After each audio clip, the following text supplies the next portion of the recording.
David Bailey, Davey Coombs ready to get right to the action. Our qualifying procedure. The top 4 riders from each of 2 heats advance to the main event. The others advancing to the semifinal round, where the top 5 transfer to the main. Only one more chance to earn any of that record purse.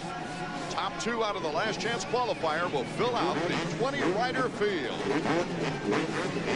We're getting set for heat number 1 here at the Kingdom, as you see right there. Ezra Lusk off of 2 wins, David Bailey. And he's lined up pretty far to the inside. He's got Doug Henry on that 4-stroke to the inside of him. Davey Coombs down at the gate. Yeah, you know, just before this race, I got a chance to talk to Jeff Emig about the bad rides he's been having in his heat races, like in Phoenix and in Houston, where he failed to qualify directly. He said, although riding in the semis helps him with his technique, it does nothing for his confidence. He says tonight he feels good, he feels loose, and he doesn't want to ride any semis. Okay, we're set to go. Emig, Lusk, Craig, Pashone, Huffman, Henry, Lawrence, Smale, Berry. Who will get the whole shot in our first heat race? Jeff Emig, number 1, has the advantage with number 15. A teammate, Damon Huffman, on the outside. Ferry goes down in the corner. Michael Craig out in front on the Honda of Troy, number 13. You just got through mentioning David Bailey that he looked very good in practice. Excellent in practice. I think everybody was looking so much at Lusk and McGrath. They overlooked Craig. He was going very fast. Right behind him, number 15, who's just getting passed by his teammate Huffman, had an excellent line through the whoop section, jumping through the same way Villeman did last weekend in the 125 class. So we have Craig pulling it out. Boy, he's putting 2 heat races back-to-back. Last week, also excelled winning a heat race. Emig is behind him. Number 19 starting to make a move. That's Henry on Damon Huffman. Henry cuts to the inside, and he moves into 3rd with Huffman in 4th, Pashone in 5th. And Lusk is in 6th position here in heat number 1. Well, Lusk is going to have to really pull out some magic here, because everybody ahead of him is a great rider. It's tough to pass here. Not that many ruts have developed in these jumps just yet. Michael Craig coming off a strong podium performance in Phoenix. He took the heat win and played it really smart in the main event. Lusk picking up a spot from Pashone. The pace is unbelievable right now, so fast. As they pointed out, the ruts haven't begun to develop, so these guys can go anywhere they want on the racetrack, which makes it a little difficult to pass. Our real battle is for 3rd, 4th, and 5th right now. Ezra Lusk trying to put on a move as Michael Craig pulls out in front to about a 2.5-second lead on Henry. The 4-stroke, Yamaha 4-stroke having trouble. Here comes Emig at his tail in 3rd. Ezra Lusk just pops into 4th. Cutting to the inside, Damon Huffman. Ezra tries to catch back up. Bar to bar for 4th place. Lusk is going through these guys like a hot knife through butter. I don't believe his timing. Huffman on the outside, that great line through the whoop section. Lusk did it the last lap, made up a lot of time. Lusk in front of Huffman to stay, maybe.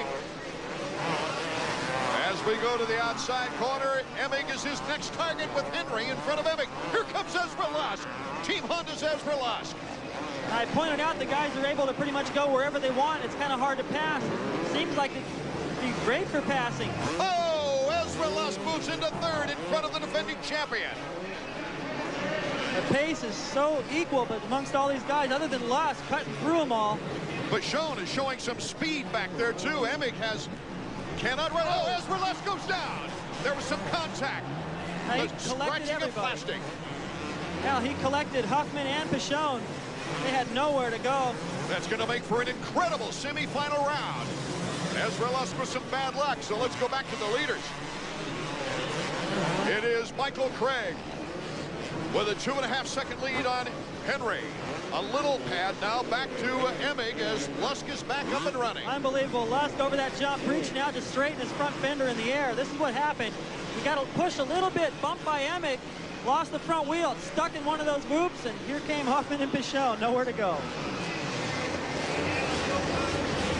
So right now, can Phil Lawrence qualify coming out of the heat race for the first time this season? We'll find out when the checkers wave. Welcome back to the Seattle Kingdom, and we've already seen a great amount of action here in our first qualifying heat. Here's Michael Craig out of the San Diego area. We mentioned prior, coming off a very fine performance in Phoenix. He feels confident now. He doesn't want to overextend himself. He wants to get up into a single-digit number for next year. Now the way he's looked last week and so far tonight, it's very possible. Doug Henry on the four-stroke, who took a vicious crash in practice, David Bailey, is in second place and has a big pad over third place in Jeff Emig. That's right where it took place on that triple there. The ruts started to develop in practice. They got very deep, and as this bike compressed into the face of the takeoff, all that dirt just scraped on the bottom of the bike, stopped all of his momentum, and he went right over the handlebars. This has got to be a big confidence factor for the Honda of Troy rider, Michael Craig. Always feels good come back to a city where you won the last year. He still has a job holding Henry back, though. Henry has steadily pulled up on Michael Craig coming out of that whoop section. Look out, Craig. Right now, the top four guys are pretty well defined because Lance Smale is quite a ways off the pace behind Lawrence in fourth. A little bit of a break for Emig, too, because he had so much company with Lusk and Huffman and Pichon. Now he's all by himself. Those guys going down, so it looks like he's going to go straight into the main. Wouldn't it be something if Henry could pull back-to-back wins, once on a two-stroke and again on a four-stroke? Davey, you're closer than we are down on the track.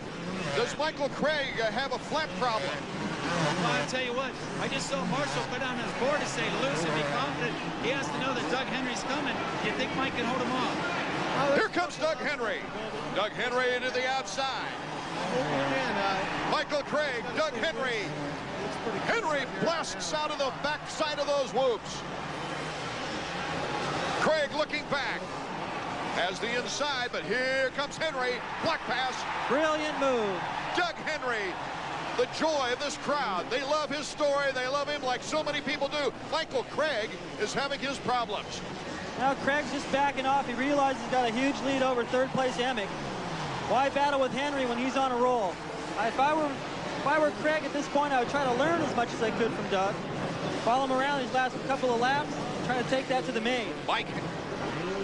Doug Henry, I should say, on a two-stroke last year, right here, surprised everybody in the heat race, coming up big time, and then won the race, won the main event. Excellent ride. Got a little bit of a gift from his teammate Lusk, who seemed to be going away with the main, making a mistake in the whoops and handing it over to Doug, who worked hard from behind. Excellent line choice last year. Really saved him a lot of energy and earned him that lead. Henry on the white flag lap with number 13 of Honda of Troy's Michael Craig still pulling up. That section right there, Doug is jumping a little bit different timing. What that allows him to do is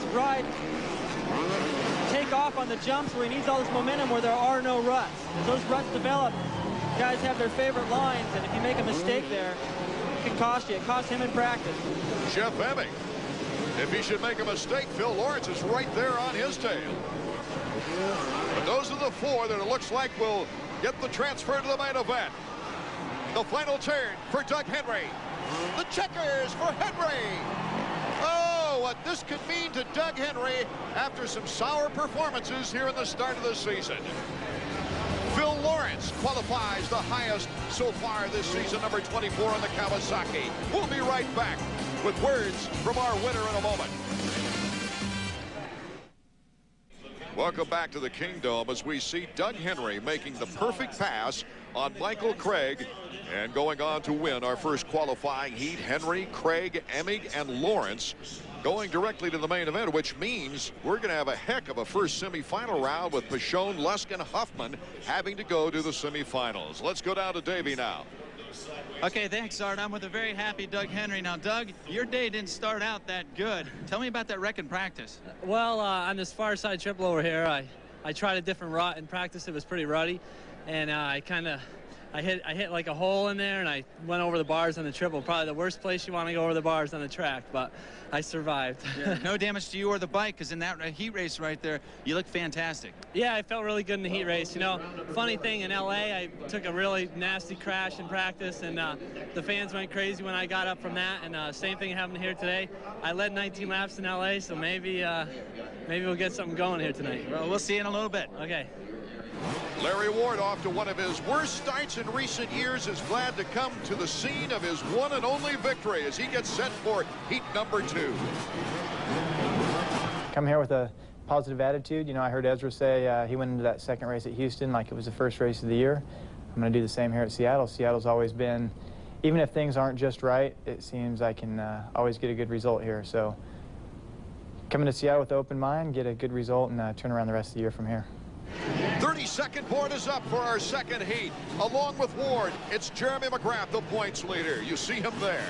Kevin Windham, Yamaha's young rising star. Mike LaRocco, the veteran. Greg Albertine, the former three-time World GP champion. Ryan Hughes, who's starting to knock on the door. There's Ryan to the left.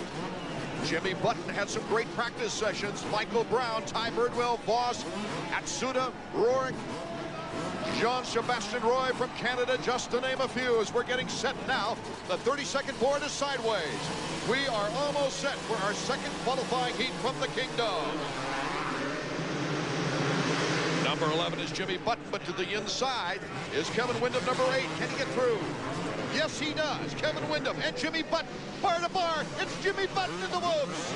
Jimmy looked excellent in practice. He went out there, jumped behind his teammate McGrath, actually passed him. Looked real relaxed, looked excellent yesterday as well. Comfortable in these situations. It's Ryan Hughes cutting into second, number 10 on the Kawasaki.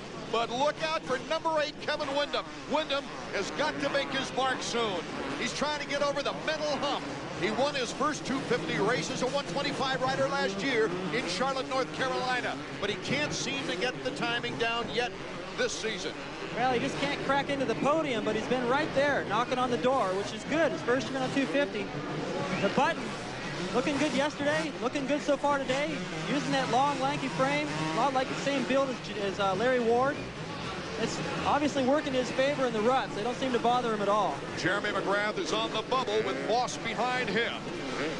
As we've got Button, Hughes, Windham, Jeremy McGrath, Voss, and here comes Mike LaRocco to the inside, cutting off Voss behind Jeremy McGrath. Number 11, Jimmy Button.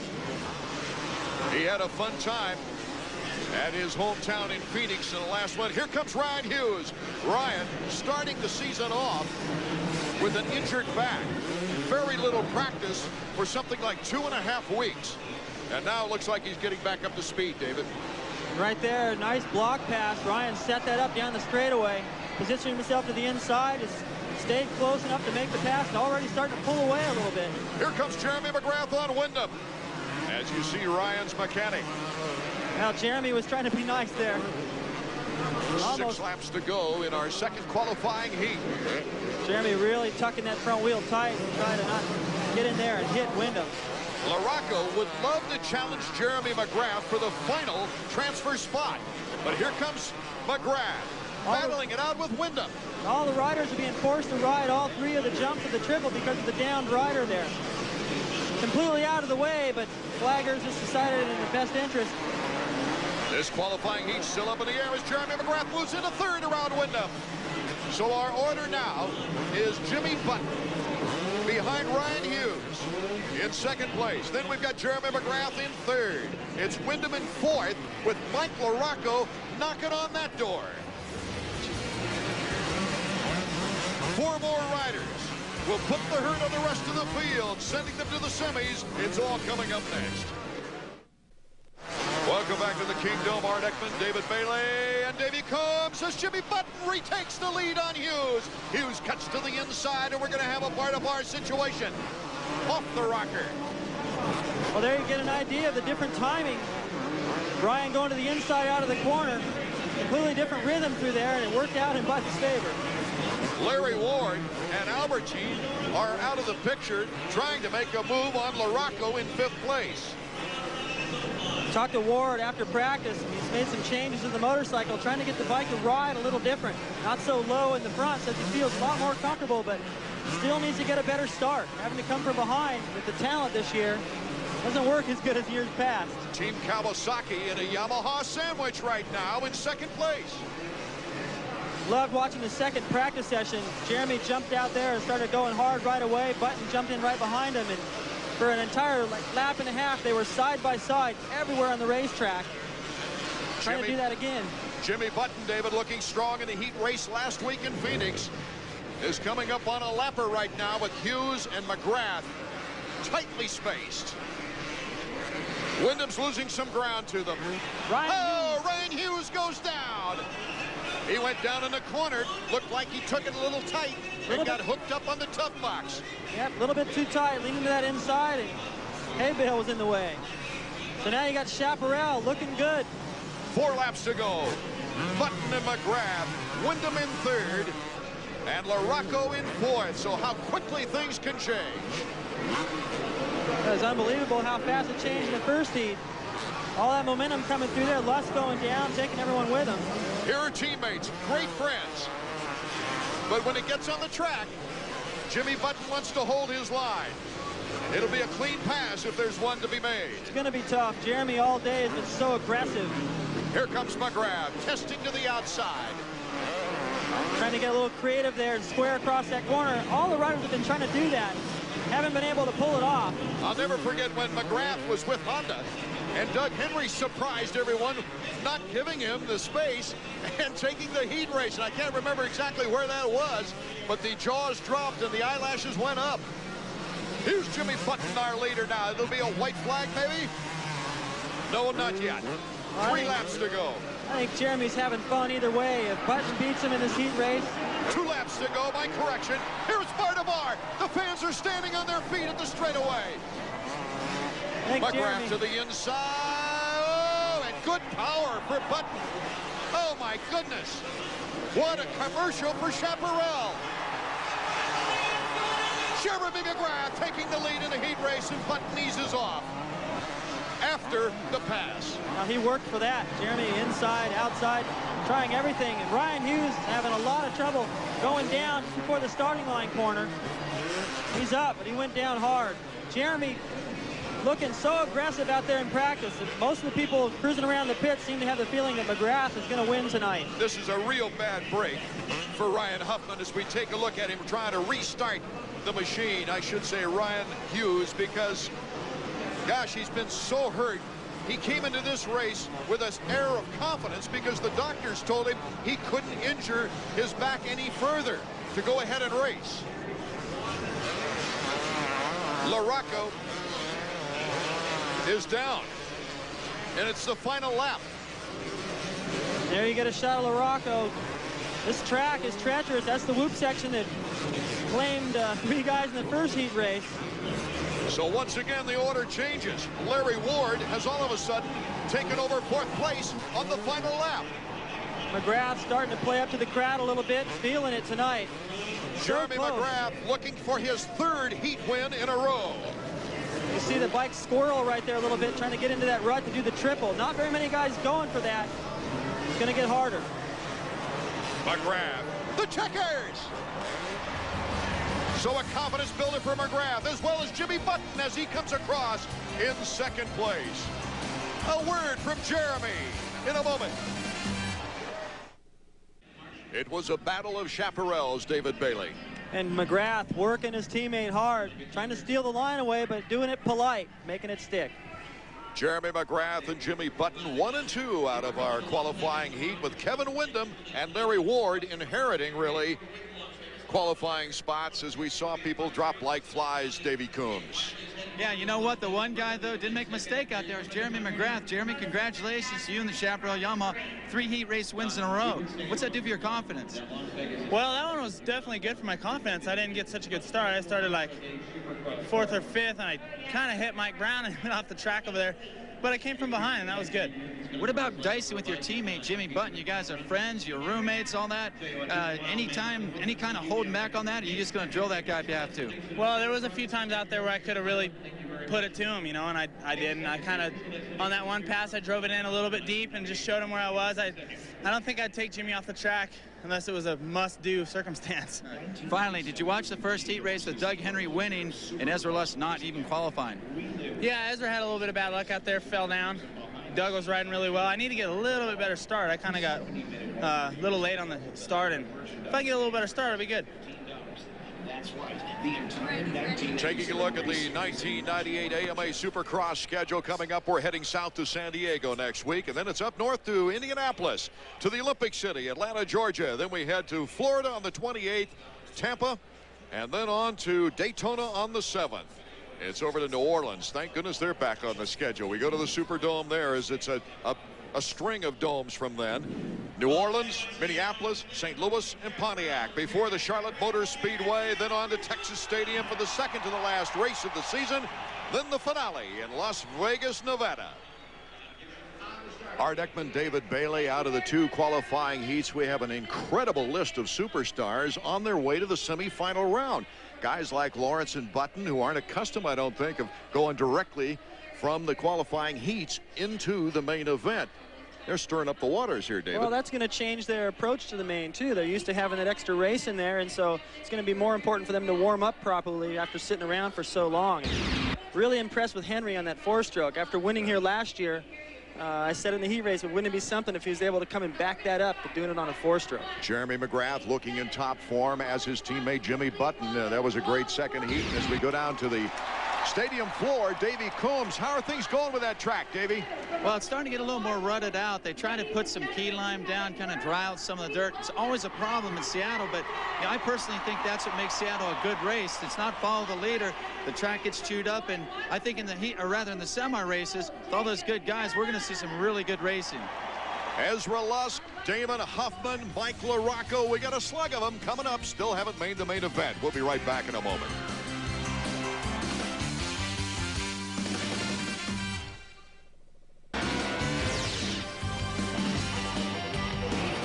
Art Ekman, David Bailey, Davey Coombs from the Kingdom in Seattle as we get set for our first semifinal round. All kinds of big names in as we take a look at the Suzuki track map. Well, Art, I keep thinking the start is longer each week, and this week it seems to be even longer yet with a great big first turn. Lets these guys really string through there, then into one of the most interesting whoop sections we've seen so far this year. Begins with a double and a lot of odd timing through there. The guys are doing it completely different. In the first triple, rhythm section across the starting line, another triple. A lot of tricky stuff leading up to that finish line jump, including a whoop section and a huge finish line jump. After that, a long straightaway back into that wide first corner. Lets the guys really get out of second gear and let these things unwind. The 32nd board has been up now for some time. Mikel Pichon from Team Suzuki, Ezra Lusk, his first semifinal of the year. Lance Smale, who was on a 4-stroke here last year. The crowd went crazy. He almost qualified, almost became the first 4-stroke to qualify for a Supercross race. Third in the LCQ. Damon Huffman is also there. Timmy Ferry, Robbie Staggs, and we are off for semifinal number 1. Number 16, Mikel Pichon to the inside. Tim Ferry, number 22. Number 3 to the outside is Ezra Lusk. Lusk making sure of things here, trying to take the lead immediately away from Timmy Ferry. Ferry had an opportunity to go in there and just take that line away from Lusk, but decided, you know, why mix things up? Lusk isn't that easy to push around. So Ezra Lusk and Ferry on the Noling Yamaha. Right behind him, and Mikel Pichon with Damon Huffman. The top 5, remember, go to the main event out of this semifinal round. The guy on the bubble is Ryan Terlecki. Ezra Lusk, no doubt, be a little bit more careful in this race. And in that first one. And Timmy Ferry to the inside. Tim Ferry moves into the lead on Ezra Lusk. That's the section where Lusk encountered his problems getting together with Amick. Maybe being a little bit too cautious, allowing Ferry to get around. 5 laps to go here in the semifinal round, and each semifinal is 6 laps long. Watch Lusk's timing through this whoop section. He jumps all those bumps. Oh my goodness. 3 hippity hops, and Ezra Lusk retakes the lead. Looks over at Ferry like, okay, that's how you go through there fast. Ferry will learn, riding good in all these qualifiers. Getting a lot of experience his first year on 250. Pretty well defined right now. First, second, third, and fourth. Fifth might be the only one undecided, but anything can happen, as we found out in the heat races. Riders will go down on this track. Ferry almost jumped off the track, getting, I think, ticked behind by Pichon. Pichon moving into second place. So it's Ezra Lusk, Mikel Pichon out of France. Tim Ferry battling it out with Huffman for third. Well, since practice, as Huffman puts a beautiful block pass on Ferry. Ferry getting just swallowed up by the 3 favorites in this semi, but he's still in a good qualifying position to the main event. That's what's most important. Get to the main and then get your experience. Ezra Lusk is really pleased with his results so far, but he told us there is still a lot to learn on his climb up the hill. Well, I've always thought I had really good Supercross skills, but it just kind of there's a lot of little stuff that you have to put together to make, you know, the step that I've made. I've gotten 2/3 in the past 2 years, but it's still a bigger step to go to #1. And, you know, that's I can see it's going to be a long road because there's a lot of stuff that I'm going to have to learn this year as I go. But I'm really ready, and I'm really, really willing to do what I have to do. It's Ezra Lusk, still way out in front. The race to the checkers in our first semifinal when we get back.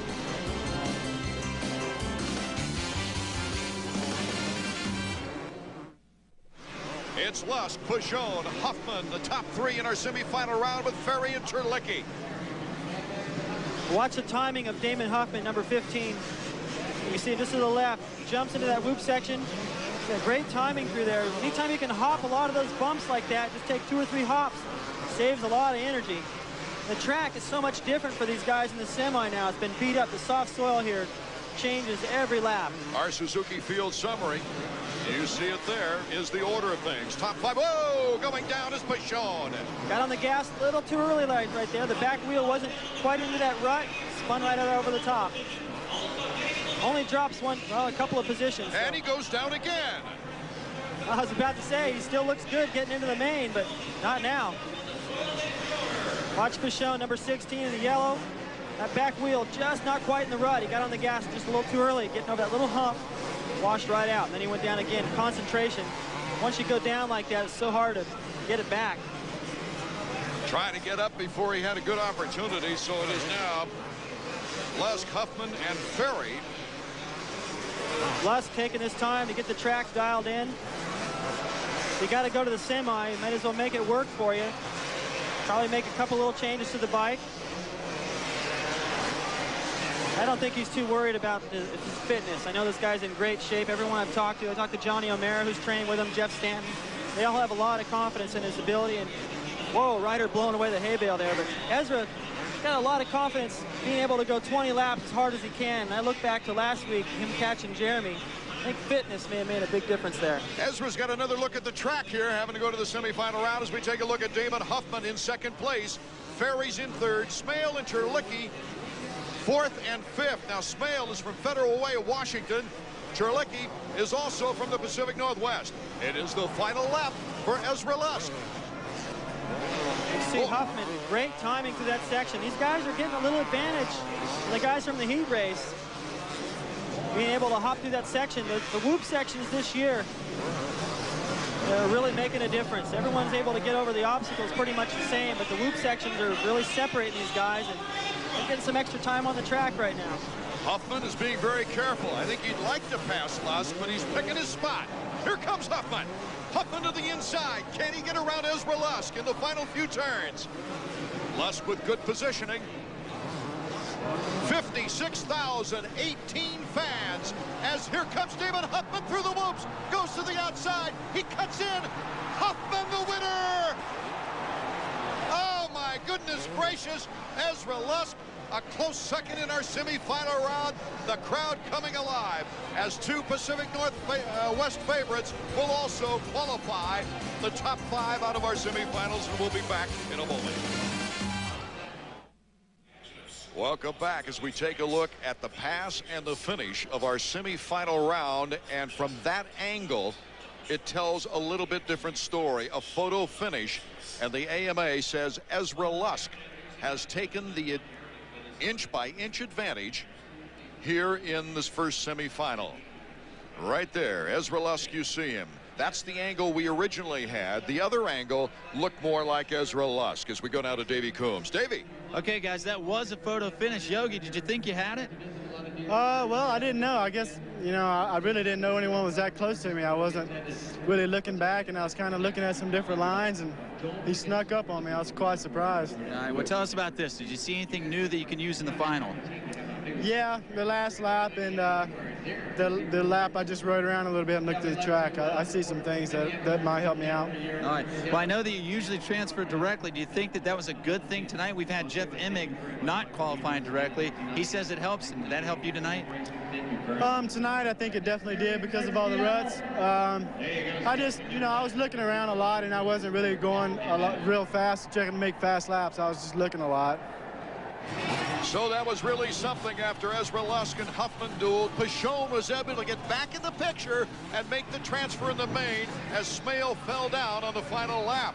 So anything can happen as we take a close look at Ryan Hughes. Here's Mike LaRocco, number 5, along with Greg Albertine. Heath Voss made the main last week for the first time this season. He's trying again. Jean-Sebastian Roy, Atsuda from Japan, Keo Keta from Japan, Blinkley, Rourke, Squires, Papworth, Foster, Highland, Gage, Brown, Mike Brown, and Ty Birdwell also in this. There's Mike Brown, number 100. All the way to the inside. Albertine over there right next to the booth. We're set to go for our second semifinal. They're off. Logan Voss to the outside, number 47, but Ryan Hughes has the inside mark, number 10, along with Mike Brown. Mike Brown, number 100, but it's Voss. Oh, he takes a little stumble right in front of Albertine. He'll hold Albie up. Out in front, it is Ryan Hughes. Can he hold on? Well, I hope so. He's going to have to settle down a little bit from the way he looked in the heat race, going down a couple of times. He shouldn't have too much pressure here right in the early going. Albertine's right there in third now. If he gets around, he'll apply plenty of pressure. And it's Brown in 4th. The top 5 making it into the main event. The guys are going so close to the edge of the jumps to try to get a good clean line up the face. They're starting to hit the hay bales. Jean-Sebastian Roy is in 5th, David, as we see them come through the whoops.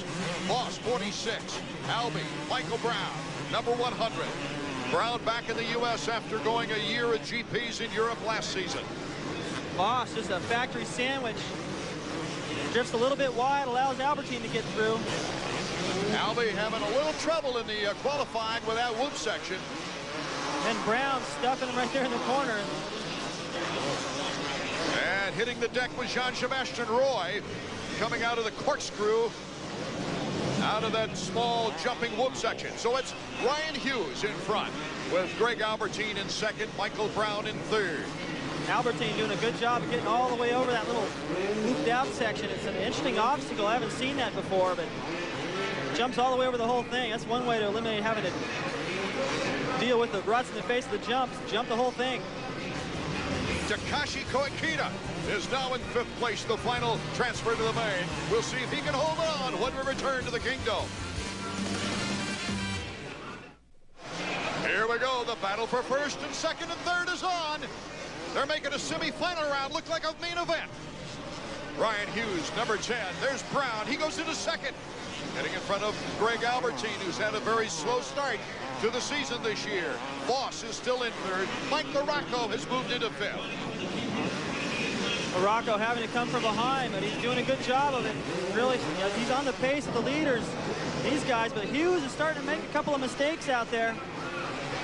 He just has to let Brown tuck underneath him. I don't think he can fight him. Not from the outside. And I think the way Hughes is looking, looks okay for a couple of laps, then he starts to make mistakes. Usually that means arm pump. These soft conditions where the bike just, every time you let off the throttle, all that soft soil just soaks up your speed. Of course, all the whoop sections are a little bit tougher. Makes you ride more tense. You hold on tighter, and that pumps your arms. Here comes Hughes. Got the angle for the black pass. And Michael Brown will try to sneak to the inside. No, he follows Hughes. Well, Hughes closed the door as he entered that corner. He moved all the way over, cut off the line. And so now it's a battle for 2nd with Albie and Michael Brown, both going at it. Hey, somebody could go to the LCQ if they tangle here. Now, these guys are close. Albie was rubbing elbows with Brown. Set up a beautiful move for that pass. It has been so competitive during our qualifying rounds this year. Some of the greatest racing we've seen during the qualifying. Michael Brown still battling for 2nd. Albertine has the edge, but Brown puts on the speed. Oh, did a block pass in that corner before the finish line jump with 2 laps to go. So it's Ryan Hughes, Michael Brown, number 100, Greg Albertine, number 7. Voss is in 4th with Mike LaRocco in 5th. Now, doesn't it surprise you a bit that Mike LaRocco, who's now making a move into 4th, isn't up with the leaders? Well, he's actually staying even with them and even gaining a little bit here and there. So he's on the pace. At the start made the difference. I think he was able to get around Voss here pretty quick. You see him close on Albertine for third. Ryan Hughes mechanic Ron Woods putting out the sign as number 100. We see him there, Michael Brown behind Ryan. This would be a good shot in the arm for Ryan Hughes, who's had such a painful comeback to a back injury in practice. Well, it would definitely feel good for him to win this thing, but still don't know if he'd be really happy with his ride. White flag lap, semifinal. The section he's coming into here, he's been having a lot of problems with. As soon as he jumps this double, he has trouble right through here. That time he gets there good, but he's been sticking the front end into a deep bump, almost going over the handlebars the last 3 laps in a row. That time, got it figured out. On the final lap, does Mike Brown have anything left to catch up with Ryan Hughes? And Ryan Hughes hold on. Albertine's in third. Now in fourth. Now, mechanic letting him know, don't slow down. You've got somebody right there wanting it bad. Just like we saw in the first heat, Lust slowed down a little bit too much, looking at the track. Didn't take Huffman seriously. Ryan needs to know he's back there, charged all the way to the end. This win will help him with a better gate pick as well. So the top 3 very well defined. Voss and LaRocco still rounding out the top 5. The checkers for Hughes. A welcome sight for this gutsy, tough young man. So Davey Coombs should have an interesting interview with Ryan Hughes, number 10. Plus, all kinds of action coming up from the Kingdome in Seattle. 5 more riders transferring to the main event. Ryan Hughes, a valiant effort. Mike Brown in second. Albertine. Heath Voss doing a very good job getting into the main event. And Mike LaRocco just hanging on for 5th place as far as we could see. Let's go down to Davey now with a very happy Ryan Hughes. All right, happy, but a little fatigued too. Rhino, that looked like a lot of hard work out there. Wasn't hard work. I think I'm fighting the bike a little bit, fighting the ruts. The first heat race, I crashed a couple times, and it kind of pissed me off. And I went out the last time and told my mechanic that I was going to win, and I was determined to win. I made a few mistakes out there, but I think we're going to make a couple changes on the bike, and it should be good for the main event. What about Mike Brown? You guys had a little bit of contact out there. Yeah, it seems pretty normal between us two. We're both real aggressive riders. We both want to win, and that's racing, and that's what makes me come out every weekend is close racing like that. All right, we'll let you get back to the pits and get ready for the main, Rhino. Thanks a lot. Our next telecast, fans, round number 5 from San Diego, and that will be played on ESPN2 at 7:30 p.m. Eastern Time, 4:30 out west on Friday the 13th. Up in the press box, and we have with us Lila McCann, who has been rated as one of the top 10 country artists to look at, newcomer-wise, this coming year. And Lila, you're only 16 from Seattle, Washington, and a lot of notoriety and everything. Is it now getting difficult to handle? I'm still going to school, and it's getting a little bit difficult, but I'm having so much fun, and things are going wonderful, so I'm having a great time. And she can identify with the riders as well, sports fans, because you just got the cast off your arm. Huh? I just broke my arm a few months ago, and I got my cast off, and I can move it now, so it feels a lot better, but yeah. You enjoying yourself here tonight? I'm having a lot of fun. I've never been to anything like this before, and to sing it, this was a real honor. It was great. 16, now you can date. Dad said you can go ahead and go. You got some pretty good-looking riders out there. Oh, there's plenty out there, let me tell you. What about the future now? I hear you got a new CD that you're working very hard on. We just cut 4 new songs for the new CD, which will probably be out around November. It'll be a little bit before we do it, so. And we've certainly enjoyed the 2 hits that I've heard anyway that are already out. That must have been a real thrill to have them take off for you. Actually, my newest single, I Want to Fall in Love, just hit #1 yesterday in Gavin, and we were so excited. We were jumping up and down and everything like that, so it was cool. 16, and you want to fall in love. Yeah, really. Congratulations on your success, Lila, and thanks for dropping by. We'll be right back with more Supercross action from the Kingdome in Seattle after these words.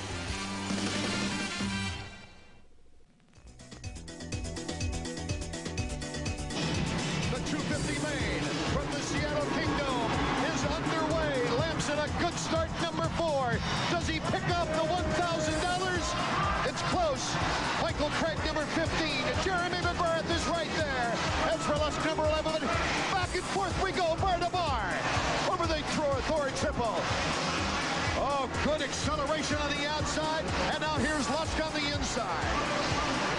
Craig cuts back to the inside. They can do the triple. Lusk looks over at him, shuts the door. He's staying close.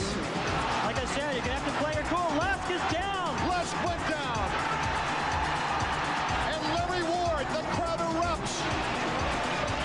Larry Ward has taken over the lead, but hot on his trail is Doug Henry. Larry Ward by the bar. Doug Henry, the checkered flag for Doug Henry. He becomes the first two-time winner of the 1997 season. Well, the talk in the pits prior to race time was Doug Henry. Welcome back to the Kingdom. While we were away, Federal Way, Washington product Lance Smale, number 77, and Tony Amaradio, number 34, take the two top positions in the last chance qualifier, and that caps the 250 field. 20 riders in all ready to go at it. Number 934, David Villemin out of France, as we take a look at the 125 West parade lap before their main event. A new development now in the points chase. The Indonesian Grand Prix was canceled, so he will fly back and forth for the final two 125 West Supercross races and still fulfill his obligation in the 125 GP series. It puts a total new light on the points chase between Villemin and John Dowd. As we take a look at the Suzuki points chase, Dowd by only 3. Ron Cotta is 9 back. Pingree, Brandis rounding out the top 5 with Schnell, Ramsey knocking on the door after that. You know, when you think of where Supercross riders come from, it's always California, Florida, or the farmlands of the Midwest, now even France. But you don't think of the Pacific Northwest. There are two 125 West riders coming back home for the first time as members of factory support teams. It hasn't been an easy road, but it's been a fun ride for Ryan Huffman and Jason McCormick. I got all my guest passes used up, and then my family, 40 seats I think they got from AMA, and got that all worked out. And then just the whole Pacific Northwest thing. And see everybody. And that I haven't seen in like 5 months now. And I miss it so much, you know, but you know, this is what we have to do. And to come back home and see everybody, it's the best. I had a bad weekend last weekend. I'm pretty hurt, but this week, you know, I was able to still get out and ride and train just because I knew, you know, it's a big race and got to, you know, show everybody up here I can do good. Bad weather and travel puts the damper on most Pacific Northwest riders.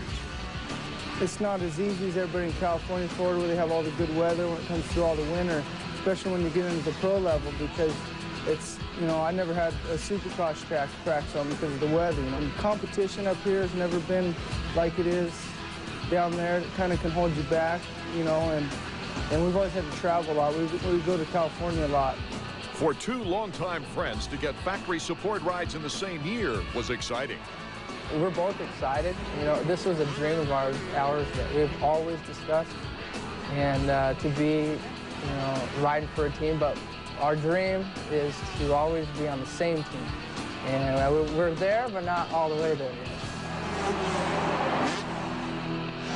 Two young riders from the Pacific Northwest anxious to make their mark in front of the hometown friends and family. Nathan Ramsey, David Villemin, as we see the Suzuki starting grid. We'll go down the entire list of those who made it into the main event for the 125s. And the way Villemin was running in practice today, David Bailey, he looked impeccable.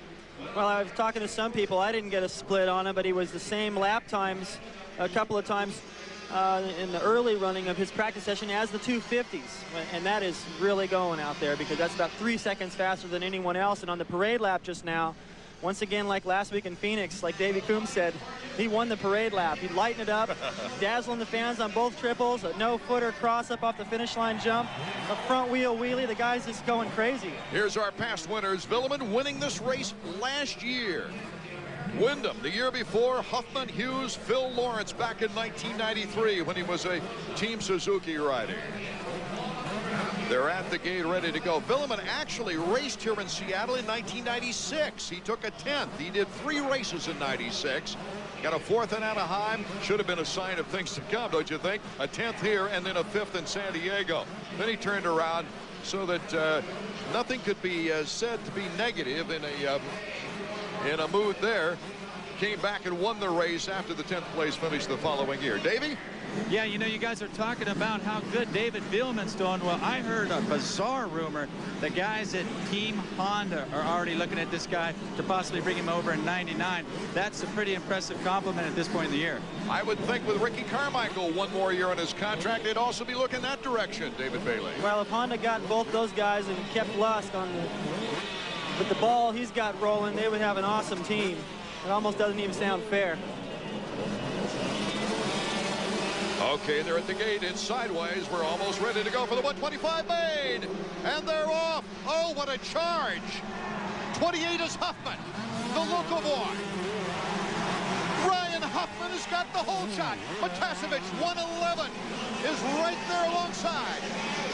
A pretty good start for Bieleman on the inside, working his way into third. Greg Schnell's number 85. He's had success here in the past. Number 18 is Stefan Roncada, currently in fifth. But Bieleman is in third and looking as smooth as ice. He'll pick his spot.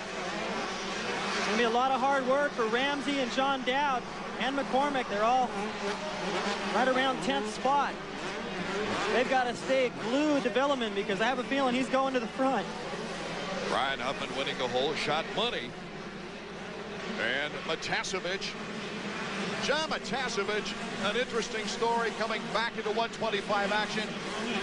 He dominated 2 years here in Seattle when they used to run double headers, David Bailey, winning 4 races in 2 events. An awesome 125 rider, great timing, always done well in Supercross, led the 250 series for a long time. Bieleman almost boxed out by the 2, but cuts inside of Matasevich. Bieleman looks back.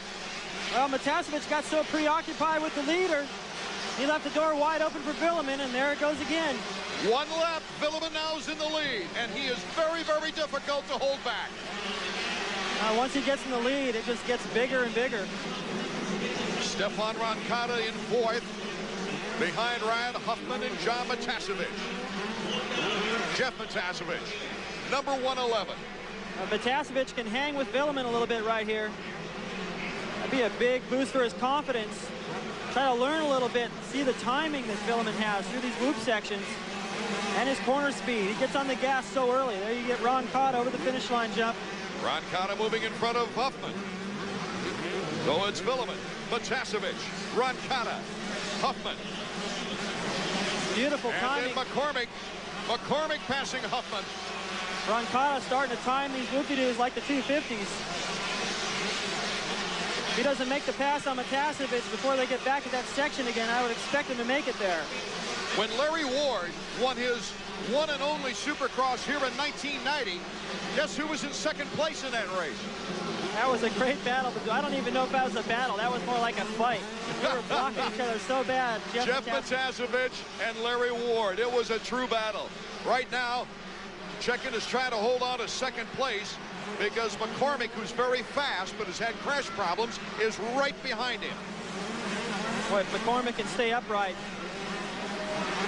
Well, he does a good job to get around that move by Roncada. Roncada getting on the inside. Didn't leave him much room. McCormick filed his way through. Now, this is where Roncada had a great line. David Bieleman is already 6 seconds ahead. Here comes number 32, McCormick, in front of Matasevich. He brings the Washingtonians out of their seats. Matasevich struggling through that section. He's good everywhere else. Really struggling through there. Bieleman is just gone. Jeff Matasevich. Now that McCormick's worked his way into second, you can see up the track ahead of him all the way across the starting line into that next lap. No sign of Bieleman. Here comes Checkin. Checkin comes right back, trying to hold on to third. Well, McCormick is, I think right now, running the same pace as the leader. So not going to catch him at that pace, but he's definitely going to pull away from this battle. It's Bieleman, McCormick, Matasevich, Roncada, and Pingree has moved into the top 5. So time is running down. The checkers will be waving. We'll be right back here to the Kingdome in a moment. Welcome back to the Kingdome in Seattle. Oh, look at that. Matasevich was slammed in the corner. He's holding his knee, too. When they got together, I think he twisted his knee. He looks like he's in pain. Let's take another look. Jeff Matasevich, 111, Roncada number 18, and just ticked him. Well, Roncada got in there to make the pass. He was just trying to make a clean block pass, but it looked to me like his foot peg or something may have hooked Matasevich's knee, causing him to go down. He's definitely out for the race. That's 2 weeks in a row. What a bad break. Jeff's starting to ride better. Phoenix going down on the triple, and here he was just starting to get into shape, handling the 125s after riding 250s for a long time.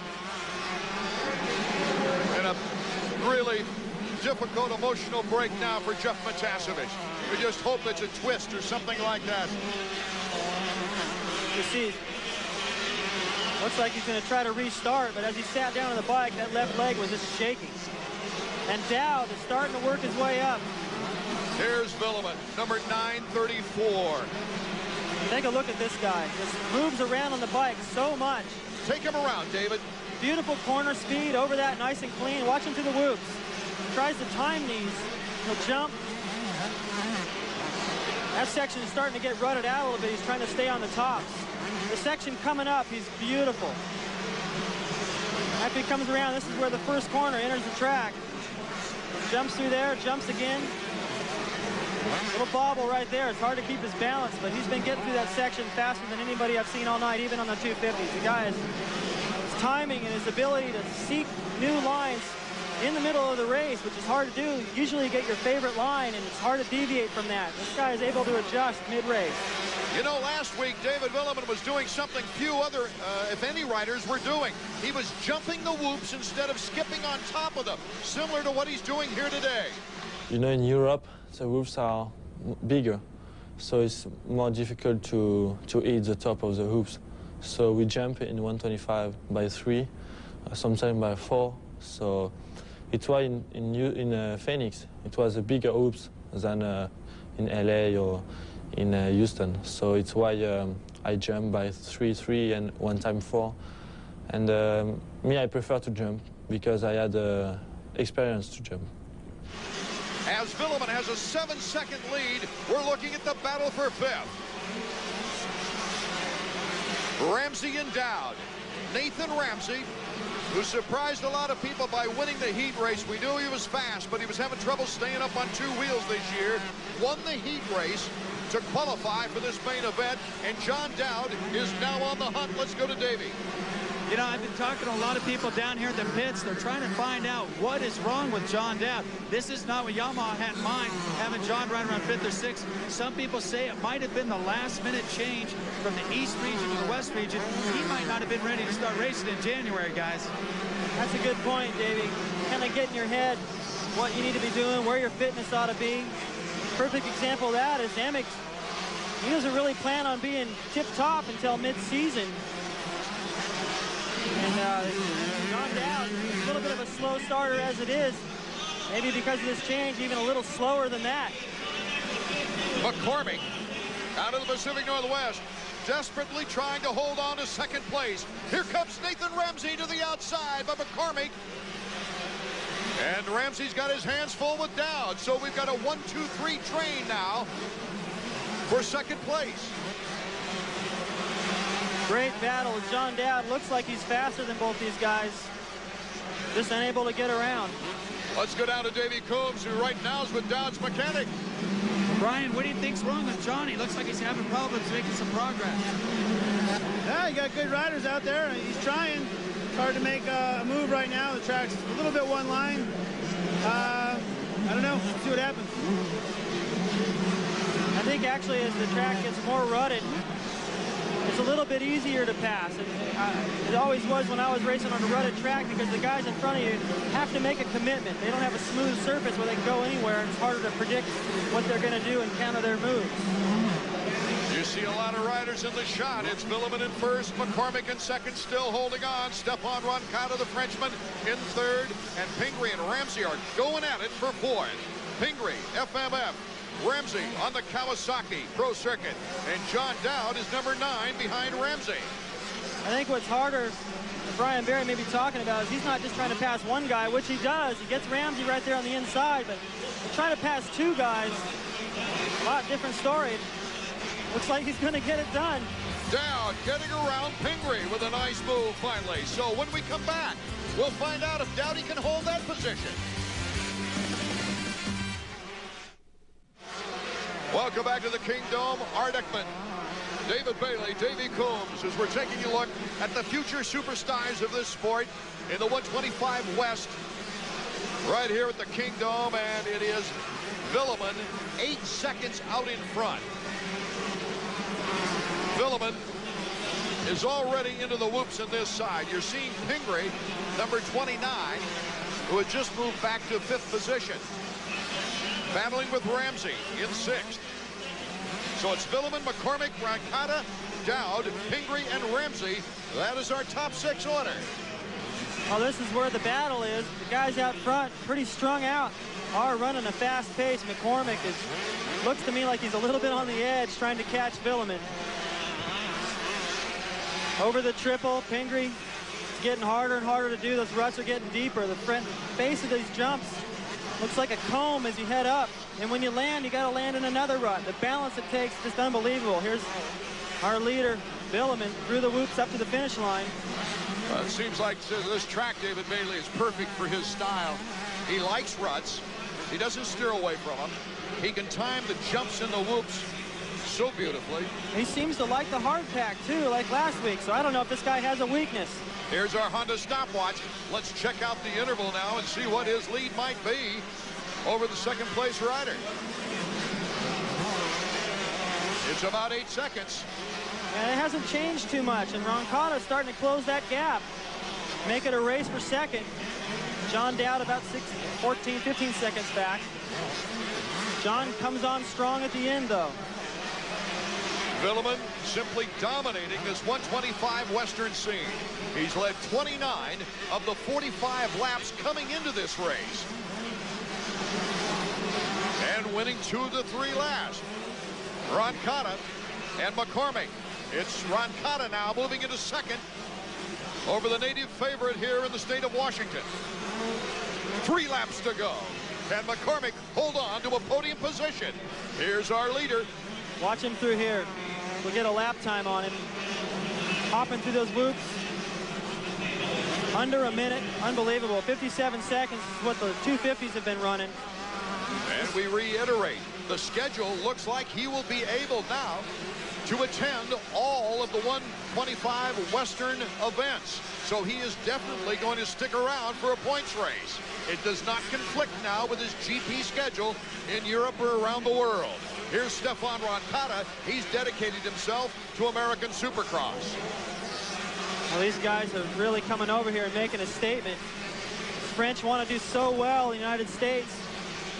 They want to get out from underneath that image that Bale had when he's here. All of them very friendly, trying so hard to make a statement. They come over here, learn our language, and now they're starting to take all the spots on the podium, too. Roncada riding a fantastic race, making the move on McCormick just a lap ago. You know, you get the thought that if Roncada got a decent start, he'd be right up there with Villeman. I think so, but actually the start wasn't too bad. But in that first couple of laps, Villeman is so sharp. He's able to make moves, much like we used to see Jeremy do. If he didn't get the best start, he still made those first couple of laps really count. McCormick trying to hold on. There goes Dowdy.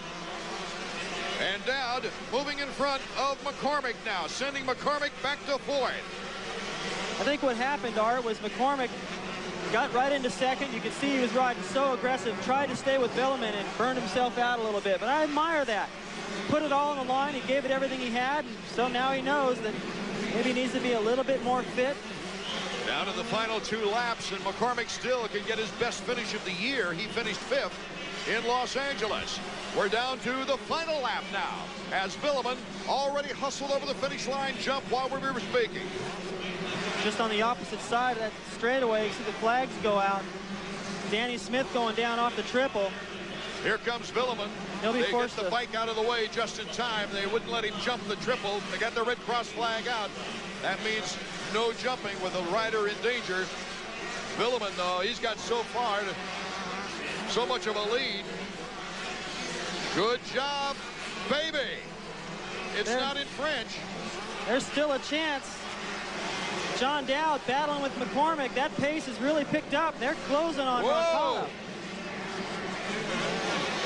See Roncada just ahead. They're closing fast. Villeman's mechanic is Wayne Smith, incidentally, his American mechanic. He has another mechanic when he goes to Europe. 9:34. The checkers again. The third straight victory for Villeman. His fourth career victory, winning here in Seattle last year. And Yamaha has 3 consecutive 125 wins in Seattle. Villeman, Roncada, Dowd, McCormick. A terrific 4th place finish. And Pingree rounding out the top 5. We will be right back to the Kingdom with more words from the Frenchman learning English.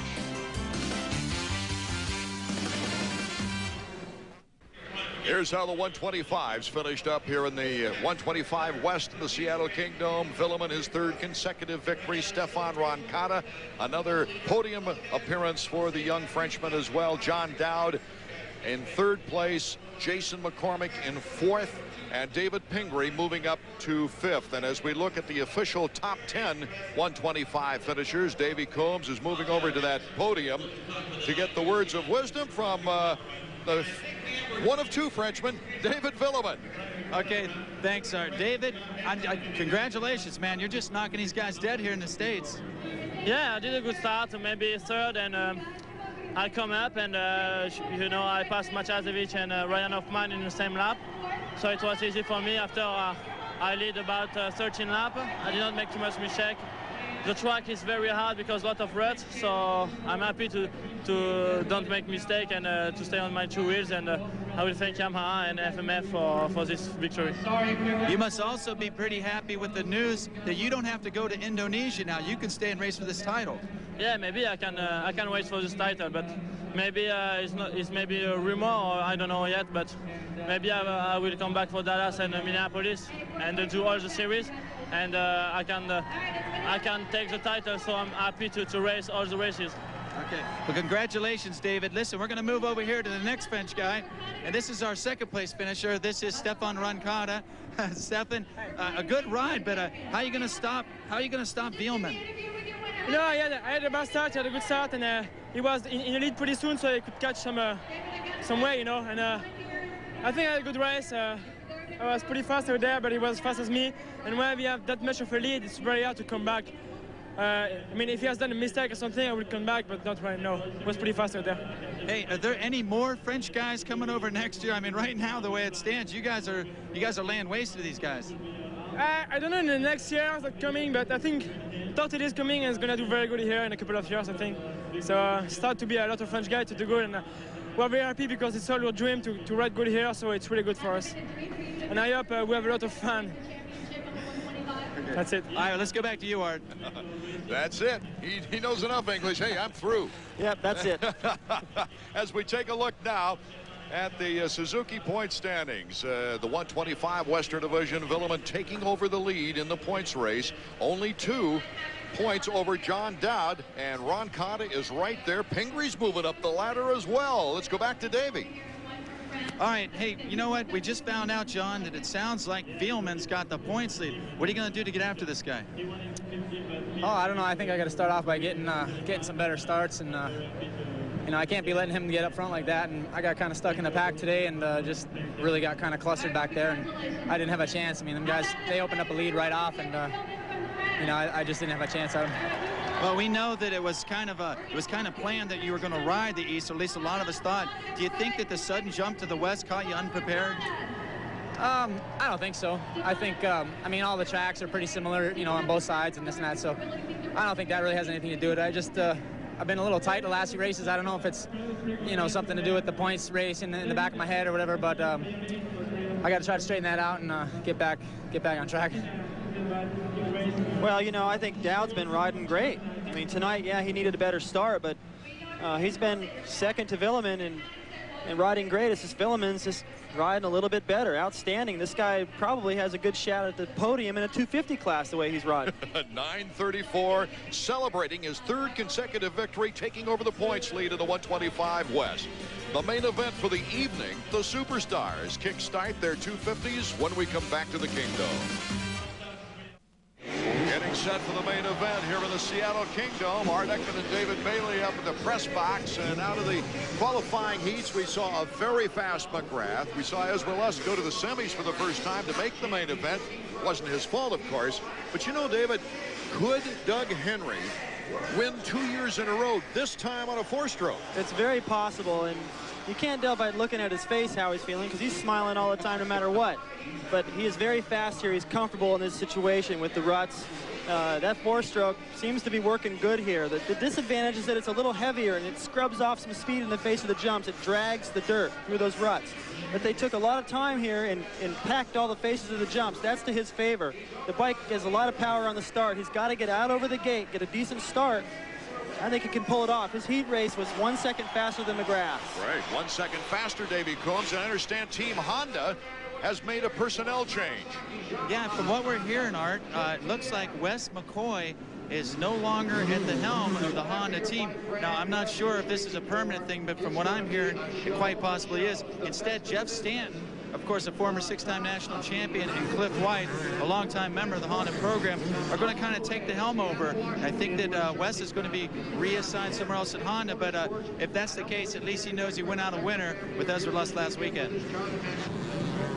Absolutely. As we take a look at the Suzuki point standings, Jeremy McGrath by 4, Lusk 5 in back of Emig, Wyndham, LaRocco, and Craig in a battle for 4th. Craig just off the list there in 6th place. You know, every rider goes into the season with different ideas or strategies. Now that we're into our 4th race coming up into the 98 campaign, those strategies have been somewhat altered. It's a situation where I do need a win. I mean, you know, we're 3 in. You know, the 4th race is getting ready to happen. But my strategy for this race is to get the start and be gone. It's got 2 what's going to be long whoop sections, you know, that are going to be extremely rutted. So I think to be up front and to really charge, you know, to really ride hard. And if you can only ride hard for 12 laps or 15 laps or whatever the case may be, you know, really try to put down some speed. I think strategy's out the window. I need a win. I can't be. Last year I came into Seattle in 2nd place in the points, just a couple points out of the lead, and I was looking for a good start and a podium finish. I had a miserable year so far. The only way to turn it around is with a win. I would say my biggest thing that I think about when I'm on the starting line is my start. I mean, lately I've been in the top 2, 3, which has been really good. But if you don't get a good start, it takes way more out of you to catch up. Right now, having a win would be really important, and I figure I'm really, really close. So it's going to happen here shortly. Nothing's changed for me whatsoever. I'm a lot more confident in what I'm doing now. You know, I kind of going into the season, you second guess a little bit what you're doing, if it's enough or if it's going to be the right quality, you know. It's not always the quantity, but the quality. But I know for sure what I'm doing is right. And if I keep doing it and keep riding like I am, I'm going to be fine. As the riders get off their parade lap, you see Jimmy Button right next to Jeremy McGrath as we take a look at the Suzuki starting grid and all the riders that will be participating here in the Kingdom in the 250 main event. Can Jimmy Button put on an electrifying performance like he did in the heat race? Ezra Lusk, Damon Huffman, Tim Ferry. So much talent this year to battle each other, David Bailey. Yeah, I know we're sounding like a broken record, but it's just amazing. I was talking with Phil Lawrence after practice, and he was just saying, you know, I feel like I've been riding good, but my results are just they're terrible. Can't believe how far down the list I am with the way I've been riding. It's just that way this year. Larry Ward, another guy that was surprised by that, just saying, I don't feel like I've been riding that bad, and I'm so far back. Jeff Emig talking things over with Jeremy Albrecht. Well, for once, he gets to go right to the main out of the heat race, so that went well for him. I don't think he rode the way he would like to have ridden, and to tell you the truth, his results have looked pretty good, a 2nd, a 3rd, and a 4th. If you think that's going to continue, that would put him 5th here. He's never won in Seattle, but he definitely needs to get things turned around. He's got his game face. Things are getting tense down there, Davey, at the gate. Yeah, I tell you what, and I see something kind of neat here. The three Kawasaki riders, Huffman, Emig, and Hughes, are all lined up together with the champ sandwiched in the middle. And then to the right of those guys, it's the two Chaparral Yamahas. So 1/4 of the starting gate is this little squad of teams here. And, you know, if they start throwing elbows, someone's going to be mad in the trucks later. Will Lusk make it 3 in a row. Can McGrath outsmart everyone. And on one of his most effective tracks, he has 5 wins here. 3 250s and 2 125 victories in Seattle. Or will Emig win his first race of the season? Will the 4-stroke of Doug Henry win his first race of the year as well? They're off. Our main event from Seattle, Washington is underway. McGrath number 2. Jeremy cuts to the inside. Emig 1 bar to bar. Number 11, Jimmy Button. Oh, look at Button cut in. The teammates, Jimmy Button takes the lead. Incredible. Another commercial for Chaparral with Jeff Emig right there. Emig feels the need for victory tonight. Oh, Jeremy coming up a little bit short on that double, but he still maintains second place. Larry Ward squirts into third. Boy, this is what he needed, was a great start. Oh, will that bring this Washingtonian crowd alive with Larry Ward up in the running? He's had some great runs here in his native land. There's nothing, no better feeling than to have your best friend or your teammate and friend right behind you and in front of you. This happened with Johnny O'Mara and myself at Honda a number of times in Supercrosses. Getting out first and second in the race, it helps you relax. Jimmy Button, number 11. What a year he's having. He feels no pressure with Jeremy McGrath and his teammate. They work out together. He feels he can get the knowledge and the experience from McGrath. And look at this. He's leading the race with Jeremy in second place, Larry Ward in third. They're starting to pull away from the 4-stroke of Doug Henry. Jeff Emig, and going down is Ezra Lusk. Lusk went down in the corner before the timing section. So Ezra is going to have to fight from way back. He's at least 16 positions back. Art Button is riding fantastic. He's got a couple of lines where he's jumping all the way up over stuff. Jeremy's starting to copy it. There's another great line right there, jumping all the way over that triple. Keeps his momentum around the outside, gets a great run through the whoop-de-doos, and Jeremy's doing everything the same. Can Jimmy Button hold on for the entire race? His style, his speed is there, well, but endurance-wise. That's the scary thing. I know the speed's there, but I've seen him up front before and make mistakes. What he's got to do is ride smart. If Jeremy starts to push him hard, which I think is going to happen, he's got to be smart and decide, is second good enough, or should I try to hold him off and risk crashing and finish in 10? It's Button, McGrath, Ward, Henry, Emig, and Wyndham is in 6th place. You heard after the heat race, Jeremy talking about, hey, if I got to hit him, I got to hit him. Well, I don't think you'll see that unless it's a must situation, and right now they're pulling away. Jeremy will be padding that points lead. If something should happen to Jeremy, Button would be all clear. That would be his first AMA Series win since '94 at Daytona in a 125 ride. And what they have to do is continue to ride like this, just pretend like it's Tuesday, Wednesday, out at the test track. Have a good time, relax, build up a big lead, put it out of reach for anybody to catch them late in the race. As we take a look at a tremendous battle for first place, here's Jeremy McGrath, but Button has the momentum coming back. Brown has moved in front of Emig, pushing Emig back to 6th place.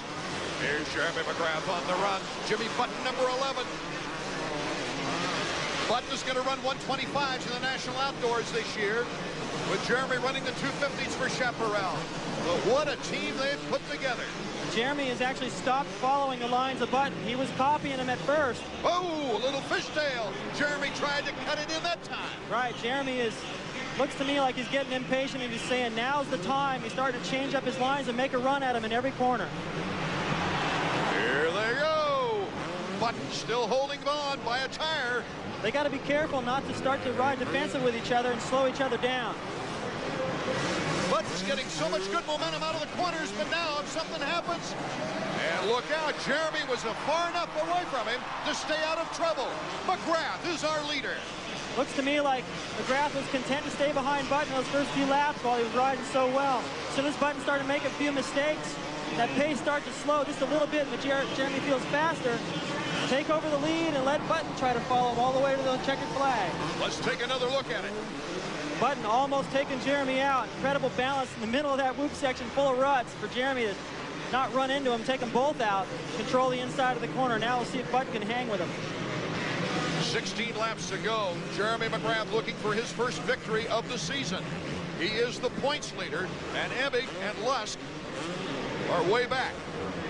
It's Jeremy McGrath, Jimmy Button. Larry Ward is starting to pick up on Jimmy Button. It'll be interesting to hear this crowd at the Kingdome when their local favorite puts the pressure on. And coming up in back of Larry Ward is Doug Henry. Michael Brown is next. Emig, having a lot of trouble in the whoops, is passed by Wyndham and Hughes. One mistake will cost you a couple of positions. McGrath starting to get away a little bit.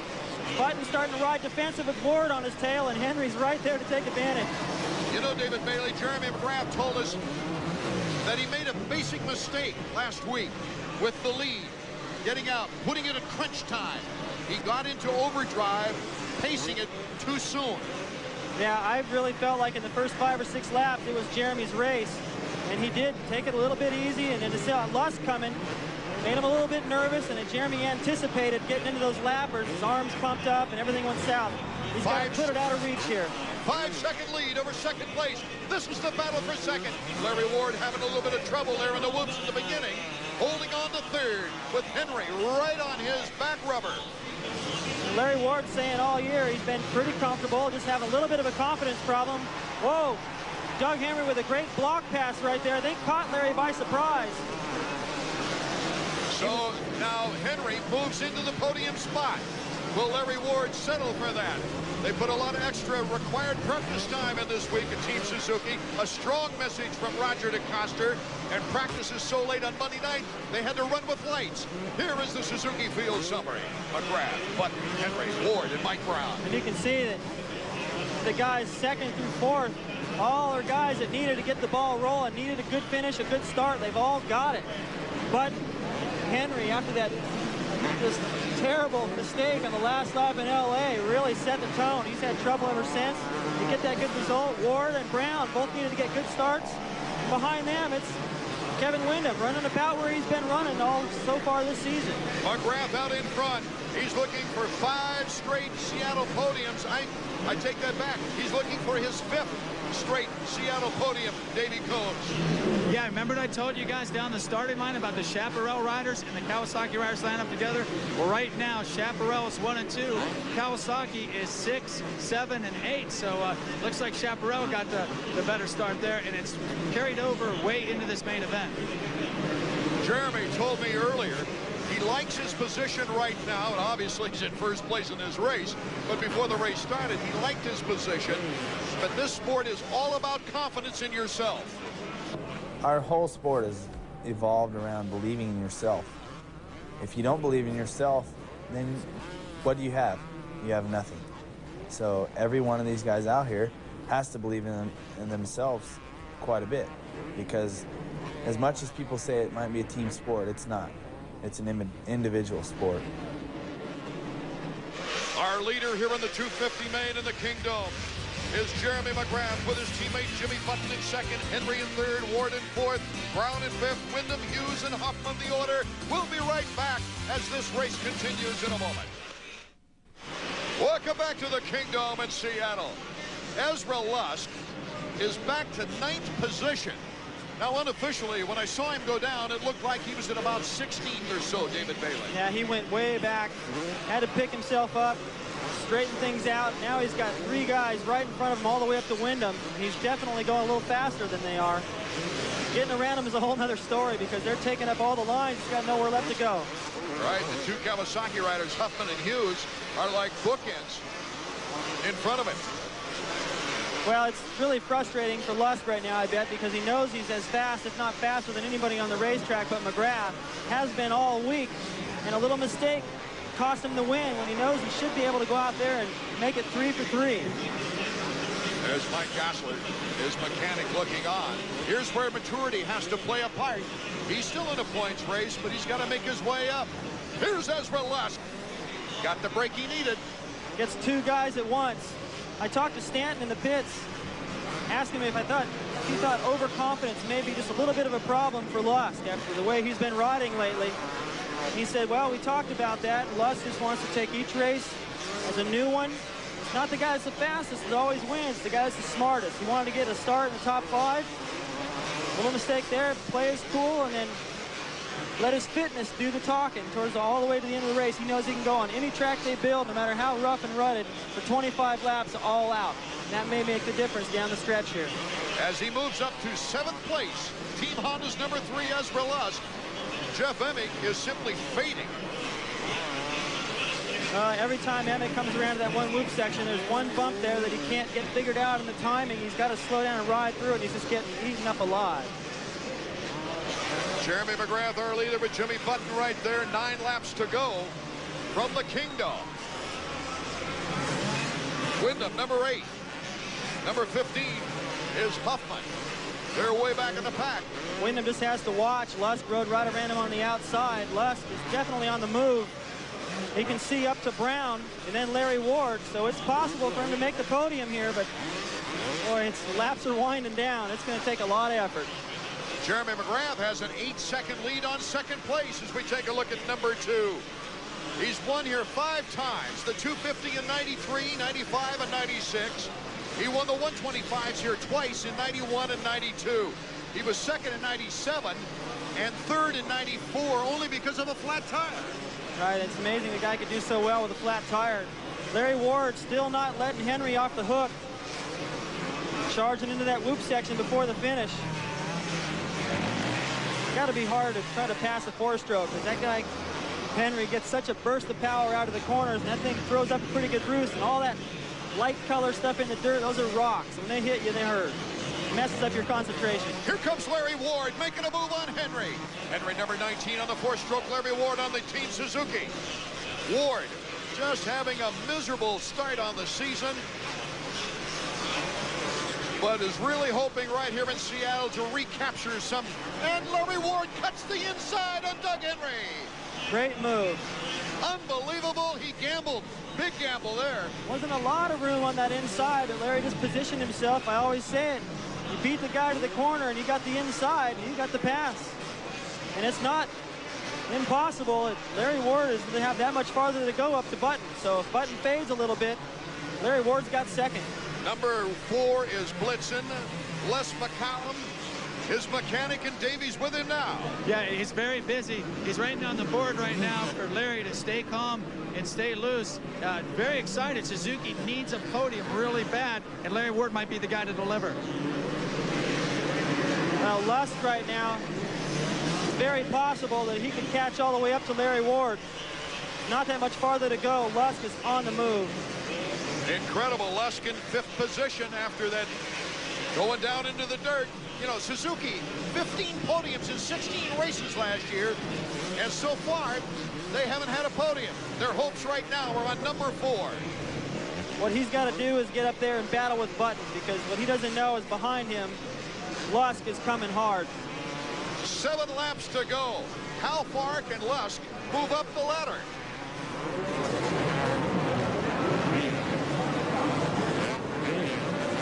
The amazing superstar, Jeremy McGrath, is our leader, with Jimmy Button being challenged now by Larry Ward.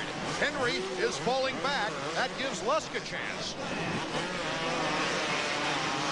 Henry is starting to fade a little bit. It's a little bit more energy to ride that bike around the track. I pointed out in Houston, the bike's roughly 10 pounds heavier. Just strap an extra 10 pounds to you and try to do the same thing. It's a little tougher. Ward really starting to put the pressure on Button now. This is where Button has to be smart, has to prove to everyone and really to himself that he can deal with pressure down the stretch, make good decisions, and end up front where he deserves to be. That's where he's ridden the whole race. Don't make a big mistake now and throw it away. Well, conditioning definitely is going to play a part right now.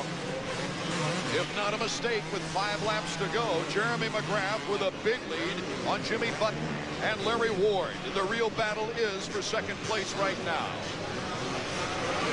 Button through the whoops. He always gets the front end low right there, that 2nd hop through there. His teammate McGrath is getting all the way over another bump, which allows him to just keep a nice momentum all the way to the end. Jimmy Button, the only Chaparral rider to be on a 250 podium, and that was last year in Minnesota. Here you've got Lusk taking on Henry. Henry is in fourth. Rider going down, everyone had to dodge him. Look at Lusk, jumps all the way up over that section right there, making a lot of time. Lusk is fighting for points right now. He might not be able to catch the leader unless something happens. Here comes Ezra Lusk, making an easy pass to the inside. And Henry, now for the fourth race in a row, has faded. Still putting in a pretty decent ride, though. He went hard in the beginning, moved up to the front. Maybe a little bit like McCormick in the 125 class. Tried a lot early on, maybe burn himself out. The next time Larry Ward looks over his shoulder, if he does, he's going to see that red number 3 coming. That'll change, put a whole different paint job on. Here comes Larry Ward. Button tries to close the door on him. Ward to the inside. Through the rhythm section. Jimmy Button holding his own. So far hasn't made the big mistake. Larry Ward jamming at that time. And Ezra Lusk is on the come. Ward getting caught in a deep rut. These guys not able to get over that section. Lusk is, where he's gaining a lot of time. Button holding his own up to this point, riding a steady race. In case you just tuned in, it's Jeremy McGrath in good position for his first victory of the season. McGrath looking for his 46th career win is out in front. Here's the battle for second place. And right behind Larry Ward, of course, is Ezra Lusk. I know Ward wants to get second, but he's got to be happy with a podium finish here tonight. And if he's going to get a podium, Lusk gaining the way he is, he's got to get around. Ward brings the crowd alive. But Button has him in the corner. Good positioning by Jimmy Button. Button able to use the track. Yeah, he did a perfect job right there to maintain his line. Here comes Lusk. Lusk making a move on Larry Ward. The fans are disappointed.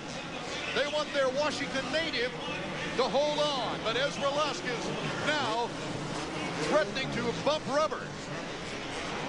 Well, that was a big move for Button back there to hold Larry Ward off.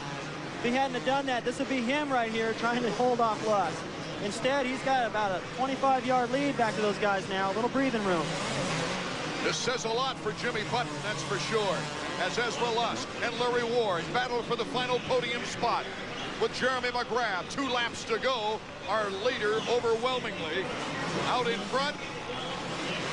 Ezra Lusk to the inside. Will he hold on to the podium spot with Larry Ward on the attack? Doug Henry is behind Ward. This is an unbelievable ride for Lusk. I don't know how far back he dropped. I lost count, but he was way back 10th or worse. Charge all the way up and have a shot at second. It's just an amazing ride. It says so much for his fitness.